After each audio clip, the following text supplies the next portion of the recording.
Hi, I'm Georgie, and my topic was on gender discrimination in the United States. There has been a major controversy that women are being abused, especially in the workplace, financially, physically, and mentally. The statistics that are being passed around universities and the media without any context or background information is scaring Americans. These statistics are too extreme to be taken seriously without any proof or reasoning. Women have been sexually harassed and taken advantage of, which has led to many lawsuits, while the legitimacy of some companies' policies have been put into question. The mainstream media and universities are inflating certain statistics that seem fake. The idea that women earn 77 to 78 cents on the dollar that men get is true, but the mainstream media does not give you the full context as to why women earn less. It does not provide us with key information. For example, full time is considered 35 hours a week, but to most of us that means 40 hours. Men also generally work more hours than women.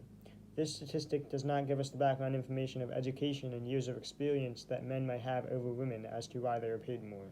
The mainstream media and universities are responsible for the distrust in statistics.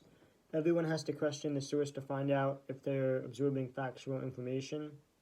Most of the wage gap statistics do not have any context, which makes all men look bad, like they contributed for all this to happen. An important part of the reduction in the gender pay gap in rich countries over the last decade is due to a historical narrowing and often reversal of the education gap between men and women. Today, education is relatively unimportant to explain the remaining gender pay gap in rich countries. The characteristics of the jobs that women tend to do remain important contributing factors.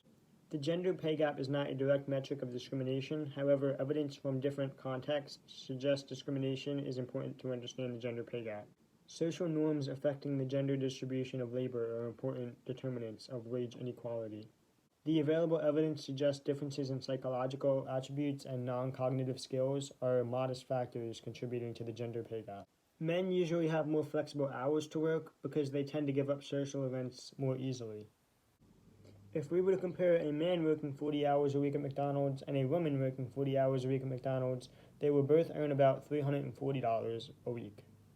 People who believe that men earn more than women for doing the same amount of work also believe in the motherhood penalty, which costs women $16,000 per year in lost wages.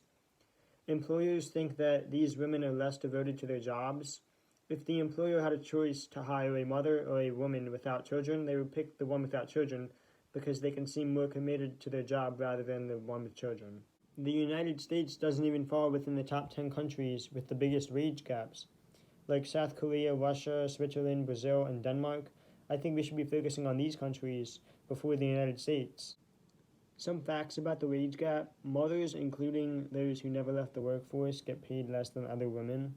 Some dads receive a fatherhood bonus, which is an actual bump in wages after they have the child. When women enter a traditionally male-dominated occupation, wages go down in that field even for men. People who transition from male to female gender experience a drop in pay, but those who transition from female to male experience no difference in pay. The pay gap widens as women get older, and as workers progress in their careers, women's median earnings grow more slowly than men's. Latinos have the widest pay gap, earning just 53% of what men make per year. About a third of female college graduates experience difficulty repaying their educational debt, compared to a quarter of men. Because of the gender pay gap, women have less disposable income, which to pay back their loans after graduation. Women are also less likely to negotiate better wages than men because they are less confident. The one area of job where women typically earn more than men is in the wholesale or retail buying occupation, where women make $4,000 more than men. The gender pay gap in the United States has dropped significantly from 1970, down by 30%. The statistic that 47% of women in the workplace are discriminated against is true, but we never hear anything about men being discriminated against, which happens just as frequently. If we are paying more attention to women being harassed and women not making enough money and them not getting enough attention, isn't that just discriminating against men? Especially in today's day and age, women have the overwhelming majority of power against the man. A woman can accuse a man of anything and ruin his life, but if a man did that, it would be treated as sexism and discrimination and a joke.